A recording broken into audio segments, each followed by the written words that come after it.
Welcome to Business at the Speed of Coffee. I'm Kim Campbell, and this is the one show by business, for business, about business.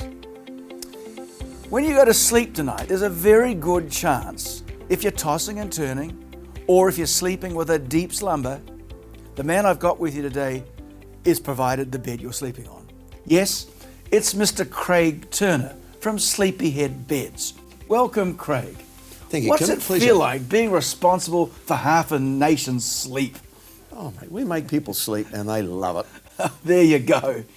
Tell us a bit about the Sleepyhead enterprise. Yeah, look, it's we're now in the fourth generation of a, family business. Quick story, my great-grandfather was an electrician on a boat. He had an explosion in his eye, couldn't work on the boats anymore, and he ended up in New Zealand. And he was doing electrical work for a business called Arthur E. Mudd Limited. And, they made great beds, and then the war came along, and so... Which war? Sorry, the Second World War.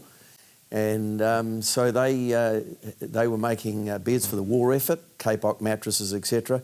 Hard times fell on the business, and my grandfather took a share, and I guess you could say the rest is history. Okay, so it took over an existing business, Grandpa did. Where was the business established? Oh, it was in a tiny little shed in a place called Karaka Street at the back of Newton. Tiny little thing, it was bizarre.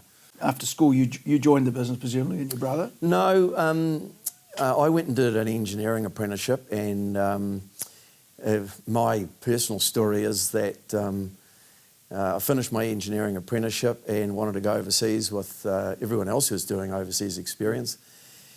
And my father said, well, look, we've got a bit of a gap in the business right now, just for a few months while some people go on holiday. Could you come in and join us and help us through? And then the rest is history. I never left. And your brother?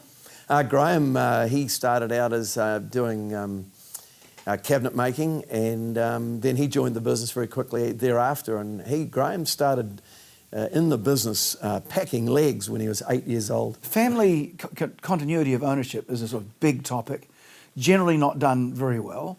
But in your case now we're in the fourth generation. Correct. And that, of course, is wonderful. So it's still in family ownership, I presume? Yes, it is. It's you and your brother. Now, how big is the business today? I mean, you said it was tiny then. Oh, look, our group turnover is a little just around $500 million, and we employ just a little bit over 1,000 people across 2 countries. So fair to say it's one of New Zealand's larger enterprises, and you make everything that you sell?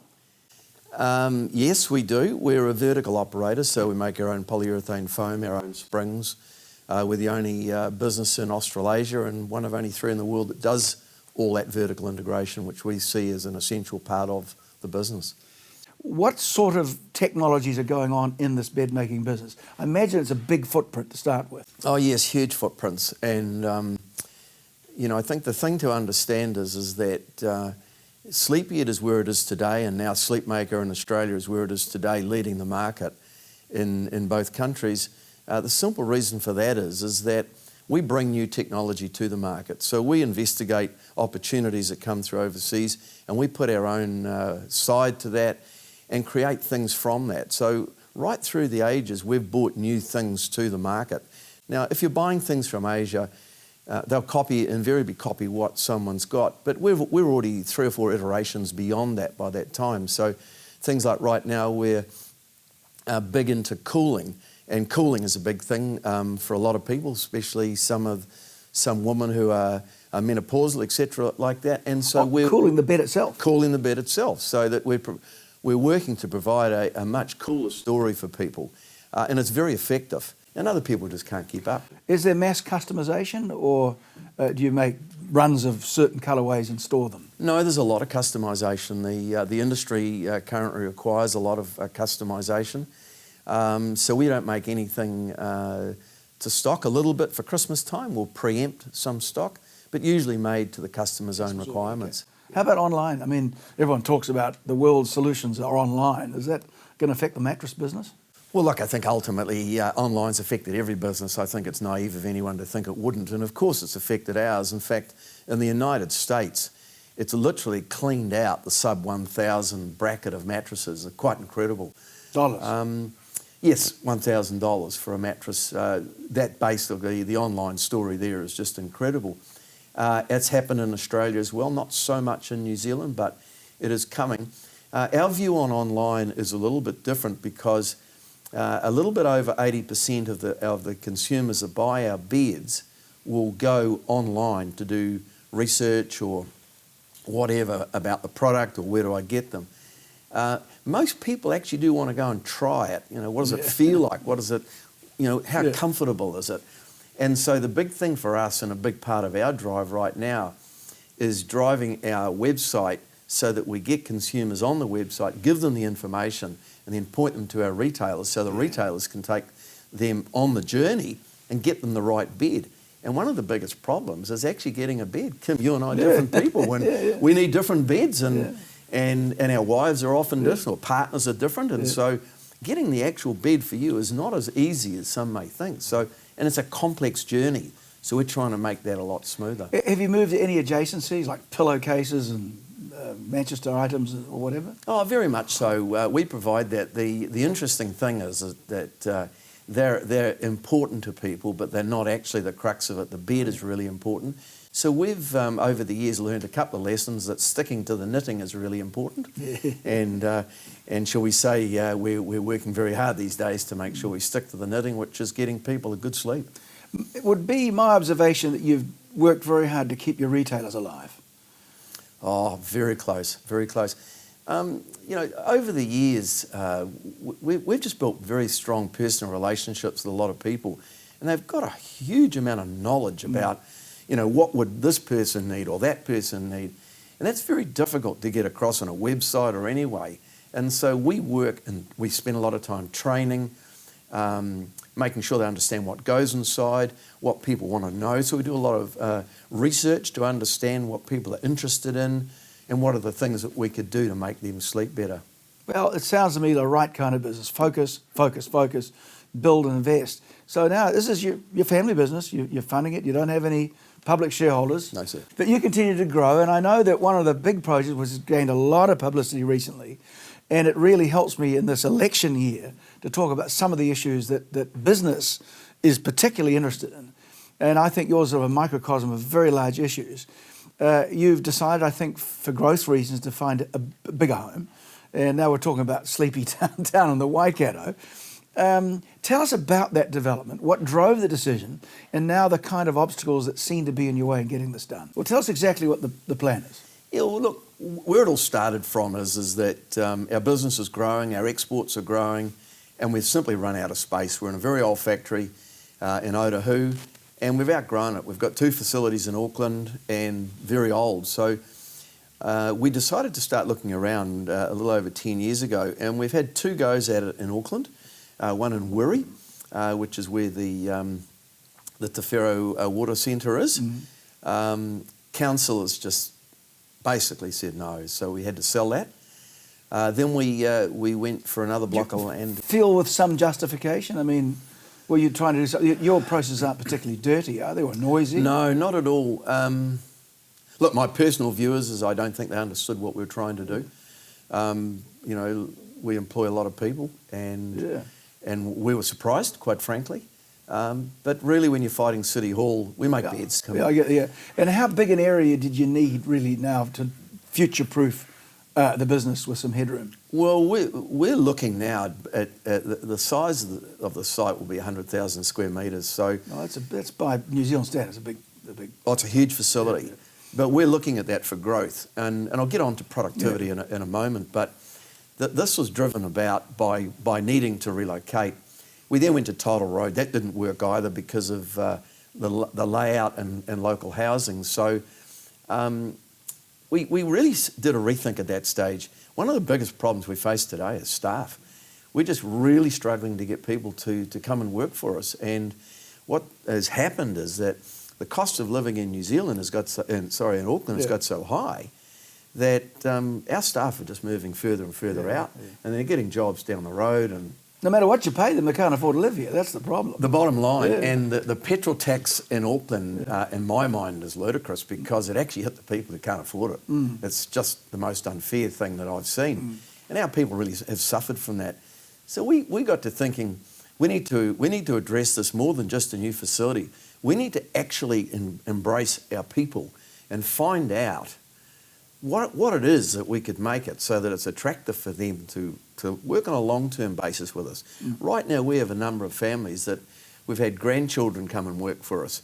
That's changed. We just don't get that anymore. They're not around. They're moving out of the city. So we had a real desire to work out how we would retain our people. And so housing becomes a big part of that. But what we wanted to do equally with that is we wanted to create a community. We wanted people to feel self-worth because, life is tough for everybody. Most of us have to work. We all have to work, essentially. So you need to enjoy what you're doing. And the way to get people, in our view, is to make sure people are invested and engaged in the job. And we couldn't see how we could do that in anywhere in Auckland. And we looked at a lot of other options in towns and various places. And we had to take things into consideration such as transport, so close proximity to ports, because we import and export a lot of goods. Road is really important to us. Rail is really important to us. So the corridor got really narrow because when you leave Auckland, you've got the rail sort of wanders its way beside the state highway, and then at Huntly, the rail literally goes like that, and the road goes the other way. And so we've got a desire to actually unload the roads and use more rail freight, and we absolutely believe that's possible. And so it was really important to us to find somewhere like that. So we had a lot of criteria to actually meet. And when we looked around, the only place that we could find was Ohiniwai that would actually satisfy all the needs that we had. The vectors came together in one place. Vectors came together, Kim, and the problem we had is that we wanted the housing to be a long way away from the industry, but it wanted to be still connected. And Ohiniwai was a perfect site for that. And of course farmland, so then it was a big mission. But it's not particularly good farmland, that part of the Waikato. I mean, the Waikato is a fantastic productive place, but I think that part of Waikato is kind of peaty and swampy, and it's not perfect for farming the way other places are. Is that right? It's very tough. It's very peaty and swampy. It's got a lot of issues, and it's far from ideal in terms of somewhere to build. But we believed in the location. So am I right in saying there's sort of almost a British utopian view of this, which I think it's great for our viewers to see somebody with some vision and idea of how our business community actually works. And a build and they will come approach, I think, will be relevant here. So what we're going to have here is a factory, we're going to have some housing, we're going to have some retail, is that right? I think I've read that right? Yeah, we've changed that plan a little, Kim. The retail was too tough for some of the local people to handle. The plan there was actually quite different. It was a misunderstood plan, unfortunately, but we let it go. Essentially what it was is it was trying to attract a lot of the big names like the Gucci's and those sorts of people into a really big outlet place in the Golden American Triangle. Style, it happens in America, the UK, the US, Europe. I mean, it's literally every major city in the world has one of these things, and it was a perfect location. We couldn't get there, and because it wasn't paramount to our situation, we decided to let that go. Because really what we're after is attracting people into our facility in the area. So there'll be domestic housing presumably built near the factory. Yes. Will there be space there for service industries for your company, like engineering and transport? Oh, and look, so on? very much so. I mean, it's 176 hectares, so it's a massive site. Okay. And so there is a little bit over a third of that is going to be industrial. So how many $1 billion fully developed is the whole thing going to look like? The numbers are coming up at 1.3 bill right now. Wow, a lot of money. It is a lot of money, but in the end, we've got to look at the scale. Unless New Zealand looks at scale, we don't have any future in getting our productivity up. So I think we need to think big in this way. What are the impediments to actually seeing this dream to fruition? Look, we've done a lot of work on it now, spent an inordinate amount of money on it. Obviously, the way the resource consent system works in New Zealand, it's a very cumbersome system that you have to work your way around, which we've been working through for a long time now. We've worked through most of the problems. There's been a number of issues around infrastructure, such as the three waters, power, gas, all those. But things. you're having to do that yourselves. Well, what we're doing is in the early stages of the development, we will literally do that ourselves. But we have worked with the regional council the district council down there, who have been incredibly supportive to work out how do we deal with sewage, how do we deal with the runoffs, how do we deal with fresh water, and we're working it into their future plans to achieve that, because this isn't a plan that's going to happen in 5 minutes. No. So it's over time, and I'm really pleased to say that we've got it all. We've got a package and a plan that everybody's happy with. Well, it's kind of a pity that you're having to do all this stuff, and really all you want to do is build beds. You want a factory in the end of it to future-proof your business, which is a very valid thing to do. I suspect once you get this one away, there'll be others wanting to do the same thing. I hope they've got the same patience. Now, if you're a Martian hovering above all this in your spacecraft, looking at Craig Turner doing this, would you think Craig's doing a good thing, or are you doing it because you're a good New Zealander? I mean, would the Martian think this is a rational thing to do, given the obstacles you're facing? It's an excellent question, and I must admit sometimes I do wake up in the middle of the night feeling like a Martian and wondering what on earth we're doing, because it hasn't been without its challenges, and I think tragically some people just cannot see what we're trying to deliver here. And, you know, whilst part of it is building our business and satisfying that need, it's a deep-seated love of New Zealand that my brother and I have for this country that drives us to stay in New Zealand, to manufacture in New Zealand, and above all else, Kim, is do something to increase our productivity, which with this horrible disease we've got going on now, New Zealand's just got to get into it. We have to increase our productivity. We can't do it in old facilities. We need to have the newest plant and equipment, and it all has to be in one site.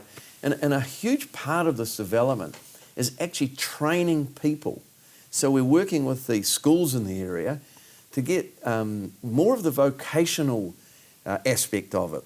You need the fitters and the turners and the We do. cabinet makers and upholsterers and people like that, don't you? That's what you need in your business. Well, Kim, there's one debate you and I had a little while ago about something really interesting that fascinates me and scares me is the attendance rate at school. And Kim, you and I had a debate about it. But the reality is, in its broadcast on the website, that it sits at 57% in New Zealand. Terrible. Now, that is frightening numbers. So our view is that if we can take people out of the schools at an earlier time and build the training facilities so that the kids, they have to do English and they have to do maths. But my view, some of it, they've got to have the basic, they've got to have some literacy around that. But after that, there's an awful lot of kids who are just simply not interested. Look at the attendance rate at school. Why? They hate it.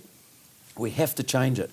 So our view is, if we can demonstrate to New Zealand that we can actually make a difference in a place like Huntly that's got such a massive issue, then we're hoping that other people will see the opportunity and develop this as a plan. Well, the reason why I think yours is a particularly important story is of course it's important that your business continues to grow, but if somebody who cares deeply about this is prepared to empty your own pockets to do it, is having these terrible problems, imagine how somebody else sitting in London or somewhere else, or even China, wants to invest here, they would give up long before they would have this factory built. They would say, it's too hard. That's what I think.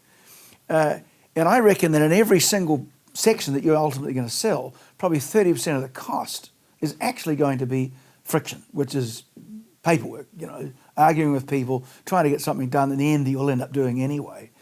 And I think it goes to the core of our productivity issues, is the kind of friction you're facing. Which the question I now put to you, we've got an election coming up, we've got a whole lot of politicians beating their gums about what's best for New Zealand. But as far as the business community is concerned, yes, they've been very generous, I think, through the COVID crisis. But I don't see any long-term solution to these productivity issues. Do you? Tragically, no. And I guess one of the biggest beefs I have, and this isn't a political comment, it's just that we need a plan. New Zealand needs a plan, and without a plan, how can we get our productivity going? And that's the biggest problem facing us. We're having to devise our own plan. For people coming in from overseas, I'd suggest that would be a bridge too far. We've seen Microsoft take the step, which is very cool. But even they say it doesn't make financial sense. It's just they're thinking about the future, which is very cool for a big organisation. But if you look at other organisations doing it, I think it'd be a very, very, very big bridge. Well, so let's to cross. talk about the policy. We're business people. What is Sure. the policy prescription? Hey, Mr. Politician, we believe that it's important to get our productivity up. I believe the beginning of that is capital intensity, and the second is the skills that support it. So if we're going to have some policy prescriptions for capital intensity, what would it make attractive for you to get your wallet out and invest in your business? The reality is that unless New Zealand can increase its productivity, we have no chance on the world stage, our view. And so in order to do that, there has to be incentive from government to do it.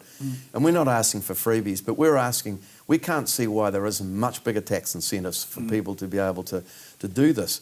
The write-off of 10 years is ridiculous. Yeah. It's just not acceptable. Accelerated depreciation be one that would... Accelerated depreciation, it's just a must.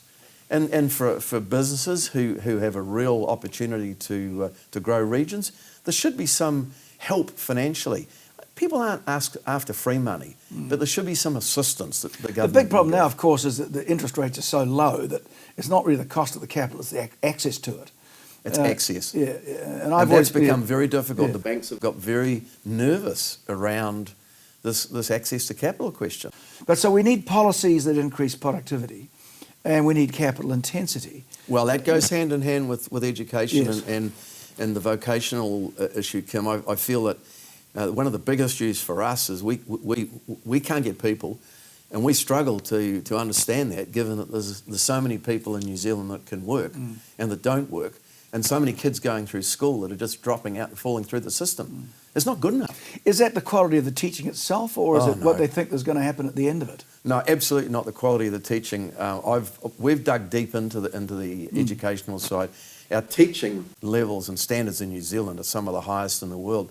No, not at all. Our system just doesn't cater for the people that fall through the system. Have you looked at the European model, for instance, in Germany and Switzerland, where they stream fairly early on the academic and the practical? Very much so, and interestingly enough, particularly in Germany, done a few studies in Germany, because some of our suppliers are German, and they do this thing where they get kids right out of school, they train them, they bring them through, and they stay there for a long time, they live in the area, and they create a whole environment. And that creates a sense of feeling of well-being and of wanting to be there. We have to create that, or else these kids will drift away. I think it's also slightly more subtle. There's a bit of social status attached to being in a practical artisan trade in Europe. Whereas here, I don't think the young people think it's that sexy a thing to do. We tend to be a bit sniffy about it, which I think is a real pity. It's a tragic misconception, though, because recently a study was done between tracking a person who became an accountant eventually and one who was a plumber. And they tracked them from age 16 right through to retirement. Yes. And the plumber, lifetime earnings. Yeah, lifetime earnings. And the plumber was fractionally ahead of the accountant. Well, now, there you go. People can say, well, that was the particular individuals. The reality is tradespeople actually earn a good pay packet, reality. Yeah. And they earn it from an earlier stage on. Of course, when you go to university, you've got a lot of years at uni, so that does account for a bit of it. But very satisfying in a trade. And the other interesting thing that we find about people comment about being in a trade is way better for your health. You're up and you're moving, your body keeps moving. And it's quite interesting seeing a lot of older people who are still doing plumbing and engineering and building. They're fitter. Really fit. And they just don't have those same sort of issues that some people who sit around a lot do. And I think we're all understanding that as we get older. There is a message there. Maybe we should swing a spanner. Craig, what's next? I mean, you're hopefully going to get your approval for this project. Let's be optimistic and say that maybe with some conditions you will get approval. When do you start digging holes down there in Huntly? We're hoping to do the first part of the earthworks in around about 3 months' time, because, as you pointed out before, the ground is pretty unstable. We've got to do a whole lot of loading, so we've got to bring in a lot of soil and load it up about 1 metre high, because the floodplain as well is an issue, and so it's a lot of soil we've got to bring in, and that has to sit there for 12 months. and then we can build on top of that. We're hoping to start building in December next year. Boy, that is a time, because time, of course, is money. So in terms of your planning and what you've got in mind, it's well down the track. The only thing that's going to conspire now is something or somebody at an official level making it impossible for you. Yes, and tragically we have that. I guess everybody has their issues that you have to deal with, and most people would have read stuff this morning, and we've got one particular person that just doesn't share the same vision, shall we say, with us. We would hope that others would see through that, because these opportunities don't come along very often. No. In fact, they just don't come along, and we believe we can show a new way. There's no loss in this for anybody. It's not like we're out to deal to anybody. We just want to make a factory, give a whole lot of people jobs, do training and give them housing. Well, not give them housing, but help them into housing for the ones that actually want that. And so what's the downside? We don't understand where the downside is. And when you look at the suggestion of us maybe going into one of the more local areas, there just isn't the space to be able to do this. This is a massive development, 100,000 square metres. For those of you that went to school in my area, that's 1 million square feet. Yeah. It was 1.76, so and a lot how more. many jobs in the Waikato? How many jobs? Ultimately in that factory? Well, we would see in our factory around about 700 jobs. In just that one place? In our facility alone. But there's a run-on effect of that, because that has a lot of run-on effects of all the people that supply goods and all the rest of it. And that's the economic benefit to the region is massive, and we can't see why not. But there's commissioners will be listening to the various pieces of evidence week after next, and we're hoping that they will see our side of the story and give New Zealand a chance to actually change some of the fortunes that we have. And you said, what's next? One of the big things for me, this education thing and getting the vocational side for me personally, because that's what happened to me at school. I had a teacher that took me by the hand and put me into engineering. And it's changed your life, basically. Changed my life. If I didn't have that engineering thing happening, there's no way I'd be where I am today. I might have gone into the family business, but I had that person do it for me. I want to show people that actually can happen for other people too. And we can show New Zealand you can do it. Give people hope. Right now, they don't have a lot of hope. They're falling out of schools. It's got to stop, Kim. Well, got to stop. Craig, that is a wonderful story. I congratulate you and your family for having the vision and particularly determination to do what you're doing down there. On behalf of all of us in New Zealand, I wish you all the very best on this project. We'll be cheering for you. And we just hope that for the sake of all of us, that you can get this project away, because it's providing such needed leadership in a community and certainly in a country that is really desperately lacking it. We need more factories like Sleepyhead Beds. Now, to our viewers, there's one thing you can do. You can get rid of that old bed of yours, get down to your Sleepyhead retailer, and make sure there's enough beds to be made in this new factory in Huntly. Craig Turner, thank you for being on Business at the Speed of Coffee. Thank you, Kim.